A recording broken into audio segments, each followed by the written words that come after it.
A phrase I like to use is food first, but not food only. There are situations where supplements might be necessary and they might not be whole food based. I think creatine is a great example. To get the same amount of creatine through food alone would actually be very inconvenient to eat that amount compared to supplementing with creatine. So there's the ease of how accessible is it in the food source? What quantity would you have to eat to actually get the amount that's needed to have an effect? It might also be personal preferences of the individual, whether it's elite or an everyday hero.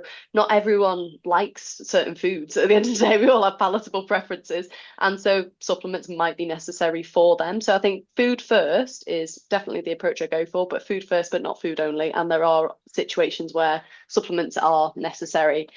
Sometimes the whole food approach for actually fueling during exercise as well. Like, it's great that Forte are providing so many supplement options now that are packageable and actually can be taken on a bike or on a run and stuff, because using just pure whole foods to reach those higher amounts of carbohydrate intake could be so impractical without stuff like that.